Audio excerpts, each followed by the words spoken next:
Welcome back to the Cubbies Crib Podcast, powered by Fansided. I am Jordan. With me is Jake. Jake, I feel with each week the podcast is devolving into a Cubs therapy session. On Thursday, we said the one thing the Cubs couldn't do against the Pittsburgh Pirates was get swept. They walked right up to that line on Sunday. Thank God for Carson Kelly's heroics, some heroics from some bad Pirates defense. Jake, you and I were texting yesterday. It sounds like you had an eventful time watching the Pirates game. Let's explain your Sunday and what you were doing as the Cubs were coming back. I had an experience that perfectly embodied being a Cubs fan watching that game. Started off bad as I sit there looking at this new credenza for our living room from Wayfair that my wife picked out. Beautiful piece. Now that it's assembled and in the space, it looks wonderful. Didn't start off great. About a third of the way through, I've got the peanut gallery of my wife and my mother-in-law and my 3-year-old all watching me. So there's some pressure. Make sure that I don't mess this up. And I'm getting some comments about how it doesn't look quite right. It's not finished. Kind of like the Cubs. Dug themselves a big hole early. It looked like we were well on our way to getting swept by the Pittsburgh Pirates. But then it all turned around, and everybody's happy with the credenza and with the Cubs coming back. Shout out Michael Busch, snapping his 0 for 30 with a big knock. Carson Kelly, and honestly, hats off to Jamison Tyone. Dude gutted his way through that one for the team. Giving up those 2 early home runs, going down 5-0, and then still just grinding your way through it, punching out 10. Like, that is a start the Cubs needed in the worst way. But if you were feeling good about that, had some nice warm fuzzies, they have been ripped straight out of your chest by Kyle Schwarber and the Phillies tonight. Yeah, Chopper with a reminder of just what the Cubs are lacking in the lineup. A power hitter that can kind of live above the slumps of the collective offense. The Cubs have hitters capable of hitting 30 home runs. We found that out last year. But they lack that one true hitter that can just truly flip the game on its head at a moment's notice. Kyle We Tucker, right? found that. Yeah, first half Kyle Tucker for sure. And actually, Kyle Tucker with the Dodgers now. Don't look now, but he's actually healthy and heating up, and the Dodgers are, well, the Dodgers. But meanwhile, back on the north side, like we were saying, the Cubs not looking good tonight. Maybe they're trying to scrounge up a rally. Maybe on Thursday we talk about an epic comeback against the Phillies and that turned the season around. But let's go back to the weekend. Jake, one word that describes your reaction to the Cubs series against the Pirates as a whole. As a whole, pretty uninspiring. We did, preseason, I definitely thought the Pirates were going to be a lot better than we've seen them in probably a decade. So far, so good on that front.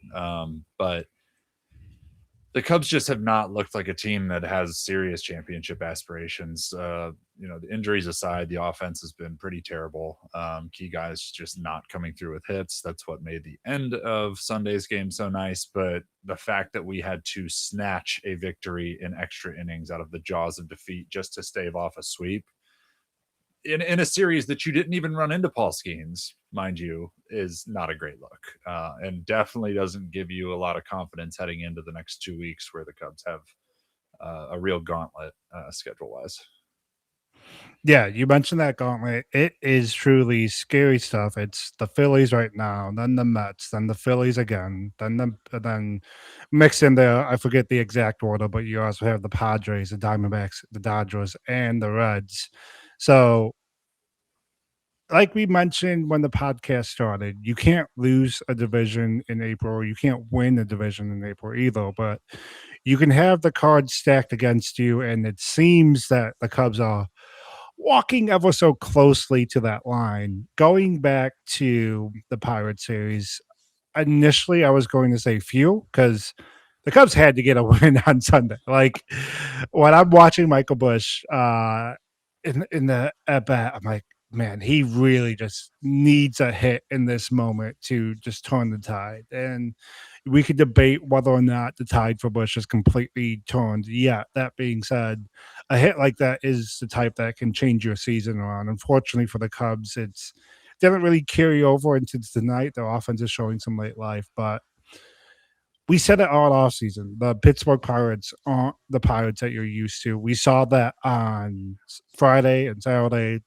between the pitching staff they had, between the offensive head, Brandon Lowe looking like a dude. It's a scary lineup, and the fact that you didn't even face Paul Skeens and you lost 2 of 3, yikes! But phew, they didn't get swept. And so, if you're finding silver linings to the Cubs' struggles, is that they're not getting swept. So that's a very tiny silver lining, but it's something that hopefully the Cubs can stay afloat because if you look at the division, the Cubs are still within 2 games of the top spot. Milwaukee, for all the talk that they got during the first week of the season, they've lost 5 straight. The Cubs, they've fallen back down to the Cubs. So nothing's really changed the conversation around the Cubs. They're still very much in contention in the division. It's just a matter of getting this thing turned around as soon as possible. Yeah, it's I feel like most of the league really is like that. There are a few outliers, but there's a lot of teams like either 2 over, 2 under, both in the American and National League. So by no means is the season over. I think that is a message you will hear from me probably every episode for most of the first half, barring an absolute catastrophe. We're 2 weeks in. Like it feels like a lot because everything's going wrong. Like there have not been a lot of bright spots, but yeah, the next 2 weeks are big. There's no way to sugarcoat it. If you go and just get absolutely trounced for the next 2.5 weeks, that standings equation is probably going to look pretty different heading into May. Yeah, exactly. Let's talk about one of the biggest things going wrong with the Chicago Cubs right now. It's Pete Crow-Armstrong. Jake, this morning you wrote a piece responding to a fan suggestion that the Cubs promote top prospect Kevin Alcantara and start a platoon in center field between Crow-Armstrong and Kevin Alcantara. Now, there's many reasons why that's a bad idea. I would suggest all of our readers to actually click onto your piece because you do explain why that's just not a feasible option for the Cubs at this point.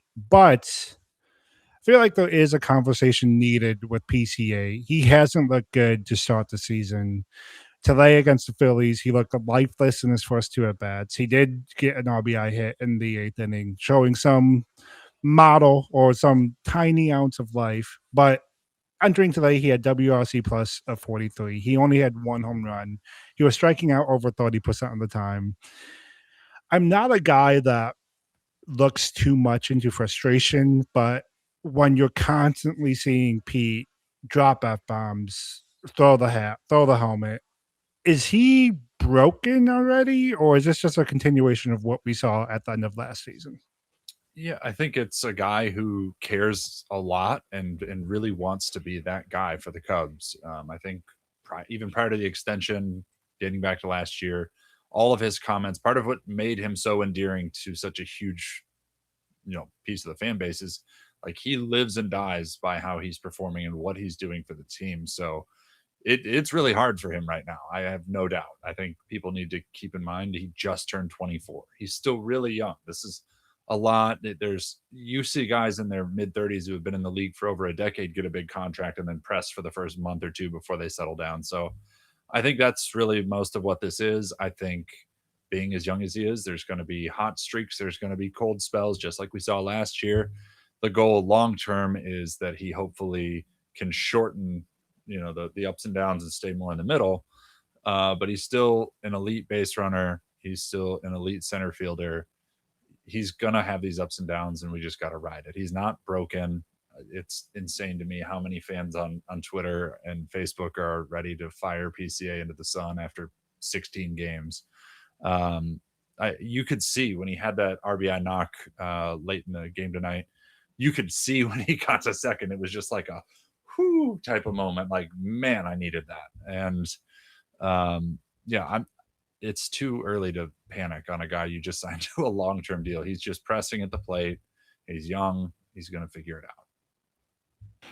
Yeah, it's a little bit like Dansby Swanson in the sense that the moment Crow-Armstrong steps onto the field, he's a positive WAR player for the Cubs just because of his defense in center field alone. You add the speed, and those are two of the biggest reasons why you're never going to take him out of the lineup fully. Now, I will say that against strong left-handed pitchers, maybe you do consider giving him a blow when he's in the middle of one of these stretches. Like today, I wouldn't have minded whether it was Scott Kingery, whether it was well, probably not Sayer because he's injured, but well, he's not injured, but he's probably not capable of playing center field at the moment. But whether it's Scott Kingery or even sliding Ian Happ over, I wouldn't have minded the Cubs giving PCA a day off just to get that breather. Like, hey man, you've been pressing at the plate. We see it. Everyone notices it.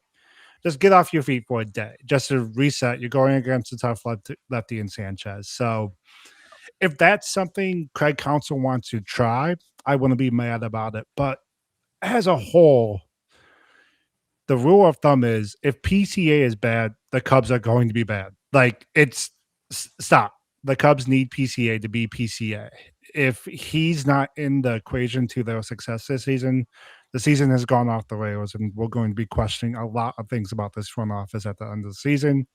But like you said, it's only been 2 weeks. If these 2 weeks happened in July, we might mention it, but we'll leave it at that. It just happens to be the start of the season where it's very noticeable in the slash line. I think we're seeing signs of him potentially coming out, especially during the Tampa Bay series. I thought he was really driving the ball well. But like you said, he's 24 years old. He's young. He's still learning. This is what's going to amount to be just his third season having an extended role at the major league level, full time for the second year. Let him breathe. Let him be BCA.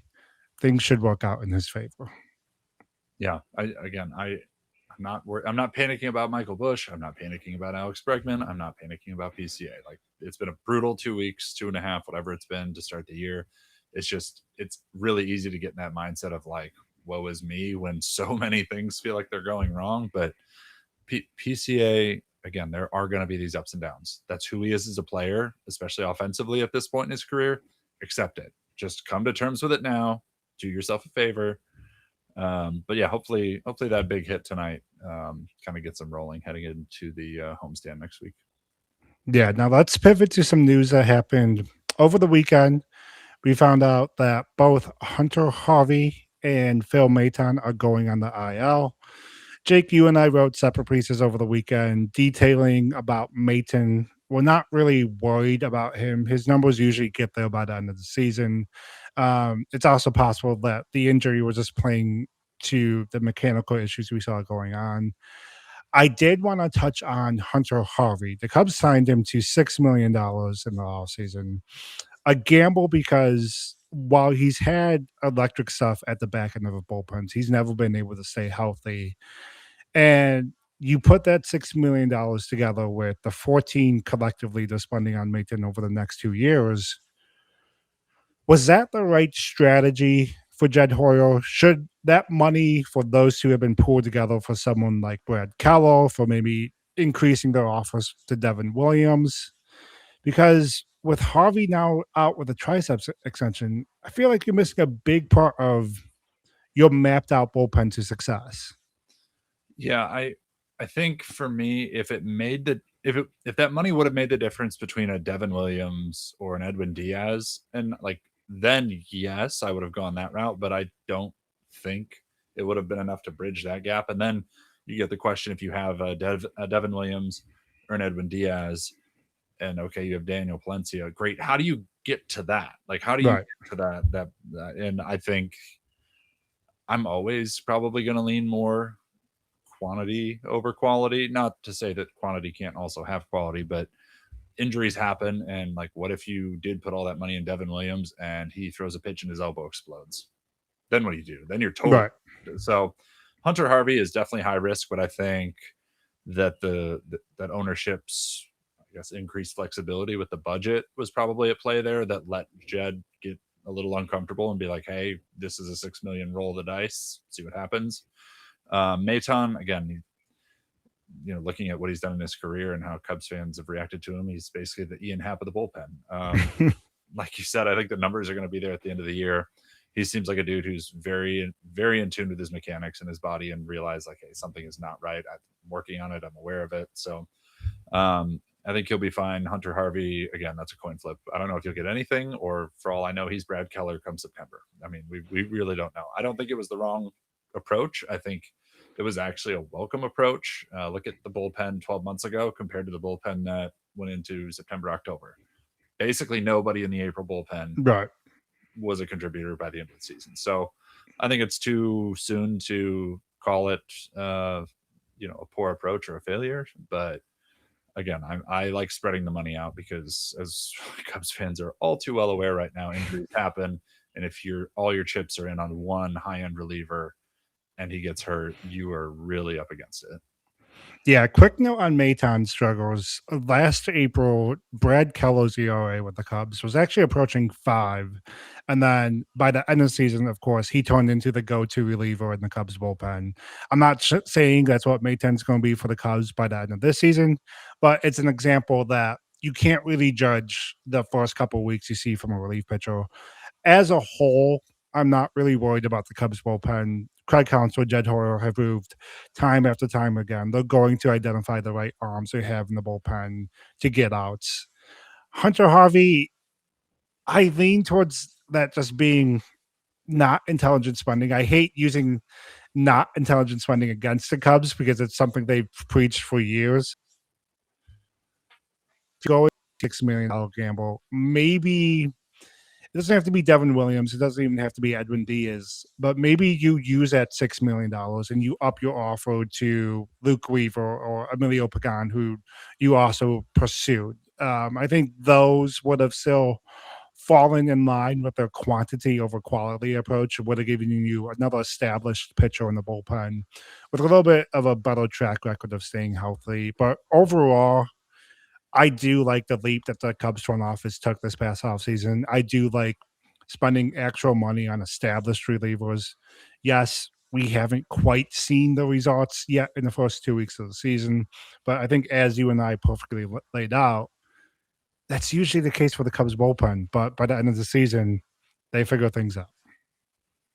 Yeah, again, the sample size is just too small, and I think we shouldn't overlook the snowball effect of the Cade Horton and Matthew Boyd injuries, because then you pull Colin Ray out of the swing role and now he's in the rotation, and Javier Assad, who could be a long man in the pen, he's in the rotation. So there's just a lot going wrong right now.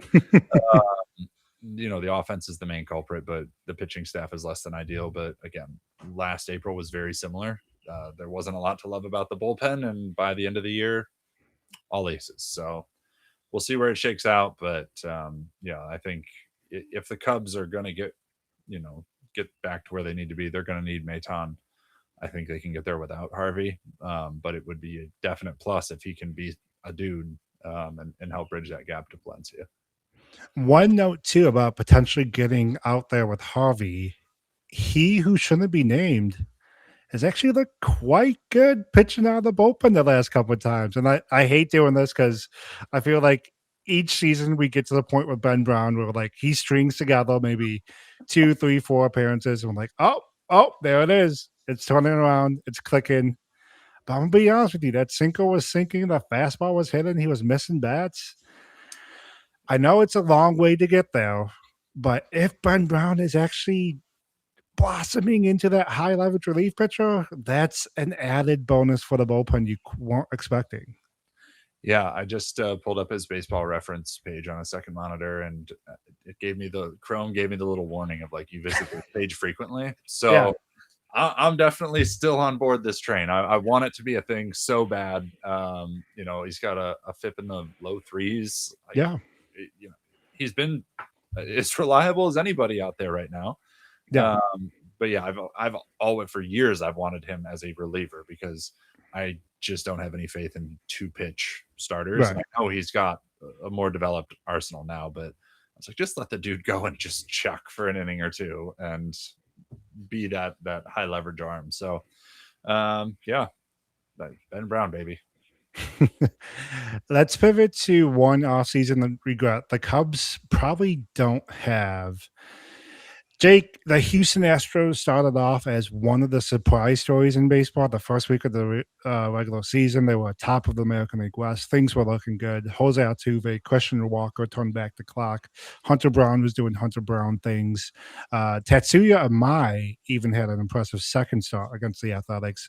And for the Cubs, Amai is someone they were heavily connected to throughout the entire offseason before the Cubs traded for Edward Cabrera, before the Cubs signed Alex Bregman. I think there was an expectation in Chicago that Amai was going to be the big ticket item. If you think back to the winter meetings, the Cubs were quiet at the winter meetings. Most thought that's because Amai's posting window was at the end of January. We found out that when the Cubs woke up on Amai's deadline day, Cubs actually thought they had a deal in place for him, and then the Astros swooped in at the last minute, offered him some opt outs. I think offered him some escalators that topped the Cubs' final offer, and he's in Houston. But for as good as the Astros start was, it's getting kind of dicey now. They've lost, I think, 6 straight after today's list. Hunter Brown's on the IL, but now Amai is on the IL with arm fatigue, and that comes after a week where he was complaining about pitching mounds in Major League Baseball. Jake, I think we were safe to say that maybe this was a deal the Cubs are glad they didn't make. Yeah, I mean, all the injury problems that we feel like we're drowning in over here, it's way worse for the Astros. That rotation is just in pieces. And am I like losing him would be brutal. The Astros went out of their comfort zone because they knew they needed starting pitching, and if Right. it turns out to be anything serious, that's a problem for Houston. But again, I guess it's no worse than us losing Kate Horton for the year. But yeah, probably feeling okay about that one right now. I think I watched a little bit of the game today. My big takeaway was Cam Smith looked pretty good. Cam Smith does look really good. That's a really important silver lining for the Astros. Knowing all that we know about the Cubs and how Matt Shaw's role has evolved, makes you wonder maybe you should have gave up Matt Shaw in that trade if it was on the table and kept Cam Smith around. That's a question for another day. Going back to Amai, it's important to think about what the Cubs were looking for. They were looking for a top of the rotation starting pitcher in 2026. I think that's the reason why Amai was the pitcher the Cubs weren't able to go or weren't willing to go outside their comfort zone, because I think there was a realization that, like, hey, we might get him in house and it might look rough for the first couple months of the season before he truly turns into the ascending arm that some believe he could be. And for all that we've talked about the Cubs and their expectations, they can't afford to be developing a pitcher at the major league level. The Astros can, because sure, those in their last contention year window, but I think no one really expects the Astros to be the type of contender that the Cubs are. So if Mai was the big deal for the Cubs, he comes in and his first start was shaky, his second start was good, and then he gets injured in his third start. On top of everything we already know that happened with the Cubs rotation, that would be a devastating blow, because chances are you don't have one of Cabrera or Bregman or both, and you're just facing questions all throughout your pitching staff. So I'm not going to say the Cubs absolutely don't regret passing on the Mai. I think there's a chance he still becomes that pitcher before the end of the season. That being said, for everything the Cubs needed this season, I'm glad they traded for Edward Cabrera, because he's the known commodity in the Major League Baseball. I don't think the Cubs are second guessing that deal. No, definitely not. And I don't think they necessarily regret it, like you said, not getting. I think they're very comfortable right now with where things currently stand, knowing they didn't push way past their limit to go get him. I think, like you said, Cabrera is a known commodity, comes with risk. Like there's no question about that. But he's looked really sharp in his first 3 starts. I think as he continues to get integrated into the pitching infrastructure and works with Tommy Hotovy and gets in the pitch lab more, like he's going to continue developing throughout the year. But early returns have been great. It's kind of terrifying to think where the Cubs might be without Edward Cabrera. So I'm good with it. Especially, that was a great point. imagine this Cubs team with no Alex Bregman. So like I don't want to think about that. I don't even want to go down that path. So yeah, rough times in Houston though, for sure. Yeah, not looking good. There's probably going to be a manager change and general manager change at the end of the season, if not sooner. Speaking of the American League West, Jake, there's a former friend playing with the Seattle Mariners, and he is just putting up godly numbers with a AAA affiliate. Guys, Patty Knowledge is back. Patrick Wisdom, he has 9 home runs in his first 15 games in the Mariners affiliate. He spent last season overseas. He had over 30 home runs. Uh, Look, I'm not pounding the table for saying Patrick Wisdom should be on this team. I think there's a case to make that maybe the Cubs should have added someone who could hit lefties and play first base. I think they did. Actually, I take that back. They did do that in Tyler Austin. He just got hurt. But man, I just love Patrick Wisdom. I love his story. He's just a good guy, and it's not going to be with the Cubs. Maybe it's with the Mariners. I just hope to see him back at the majors at some point this season. Yeah, those are the dark days. You know, the days of P Wizzy were dark. There wasn't a lot for us to root for, but man, when he was on one of his heaters and popping balls, over the bleachers by a comfortable distance, it was like hearkening me back to the days of Glenn Allen Hill, like that level of power, like Hill and Sammy, and like the '90s home runs. Yeah, I hope he somehow makes it back to the big leagues and like hits 50 home runs. It'd be incredible. But yeah, never forget the P Wiz era. It was something special. Yeah, and the saucer at third base. So we'll end it on that note with Patrick Wisdom. And look, things don't look great right now for the Cubs. We'll admit that. I feel like this is our call to action at the end of every podcast where we say, hey, things don't look good for the Cubs right now, but it's early. And it's still early. As we mentioned, the Cubs are still within shouting distance in the division. They haven't really changed the identity of being a contender in the National League, but we got to get going soon. Yeah. I mean, time's not running out, but you don't want to get to May and realize, wow, I dropped 2 out of every 3 for the last 3 weeks. And now I'm 8 games out, and then you're playing catch up. I think that's just not a role you want to be in. I think we've seen what can happen. Like guys start pressing, they start getting out of their routines and out of their rhythm, and then it just snowballs on itself. So again, we wanted Monday to be an optimistic podcast, but after watching them get their teeth kicked in tonight by Philly, can't say optimistic is the way I'm feeling. But that's the thing about baseball. Tomorrow's a new day. They can turn the page on it, and hopefully they do. And here's the thing. In next podcast, we're guaranteed to be talking about one team that's about to turn the corner. Do you know why? The Cubs have a weekend series against the New York Mets. And if you think the Cubs start to the season has been bad, the Mets has been awful. So we'll come back to you on Thursday night. We'll recap the Philly series. We'll preview the Mets series. And we'll talk about anything that happens in between now and then. For now, I'm Jordan. That's Jake. Have a good night.